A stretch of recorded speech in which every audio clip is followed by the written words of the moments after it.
రంగారెడ్డి జిల్లా ఇబ్రహీంపట్నం మాజీ ఎమ్మెల్యే కొండిగారి రాములు సంతాప సభలో సిపిఐ రాష్ట్ర కార్యదర్శి ఎమ్మెల్యే కూనంనేని సాంబశివరావు నిప్పులు చెరిగారు. కమ్యూనిజం ప్రాముఖ్యతను వివరిస్తూనే ప్రభుత్వాల తీరును ఆయన తీవ్రంగా ఎండగట్టారు. బీజేపీ కాంగ్రెస్ పార్టీల మధ్య తేడా లేదని, ప్రశ్నించే వారిని తొక్కేయడమే లక్ష్యంగా చట్టాలు చేస్తున్నారని కూనంనేని మండిపడ్డారు. ముఖ్యంగా సోషల్ మీడియా కట్టడికి రాష్ట్ర ప్రభుత్వం తెచ్చిన చట్టం విచిత్రంగా ఉందని ఆయన వ్యాఖ్యానించారు. దేశంలో ప్రజల కోసం చేసిన ప్రతి చట్టం వెనుక కమ్యూనిస్టుల పోరాటం ఉందని కూనంనేని, నాడు హిట్లర్ నేడు అమిత్ షా కమ్యూనిజాన్ని అణచివేయాలని చూసినా అది సాధ్యం కాదని స్పష్టం చేశారు. కేరళలో కటిక పేదరికం లేకపోవడానికి కమ్యూనిస్టు పాలనే కారణమని, పేదరిక నిర్మూలనే నిజమైన ప్రజా పాలన అని ఆయన పేర్కొన్నారు.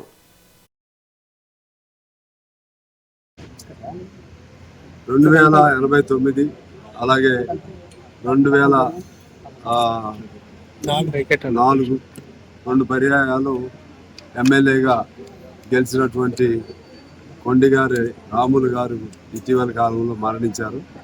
వారు 91 సంవత్సరాల వయసులో మరణించడం జరిగింది. నిండైన కమ్యూనిస్టుగా, చివరి వరకు కూడా కమ్యూనిస్టుగా ఆయన జీవించారు. ఆయన నమ్మిన సిద్ధాంతం కోసం ఎమ్మెల్యే ఉన్నప్పుడు కూడా ఒక సామాన్యులాగా ఆయన జీవితం గడిపారు. అటువంటి ఆయన స్ఫూర్తితో మరింతగా కమ్యూనిస్ట్ పార్టీని డెవలప్ చేస్తామని శపథం చేయటం కోసం ఆయన పేరుతో ఇవాళ సంస్మరణ సభను మనం ఏర్పాటు చేసుకున్నాం. ఈ సందర్భంగా ఇవాళ కమ్యూనిస్టుల పట్ల రోజు కూడా మేము ఎమ్మెల్యేలు ఆ లెక్కల్లో చెప్పం. ప్రజలు కమ్యూనిస్టులు కావాలని కోరుకుంటా ఉన్నారు. ఎక్కడైనా భూమి సమస్య వస్తే కమ్యూనిస్టులు ఎక్కడ ఉన్నారని అడుగుతున్నారు.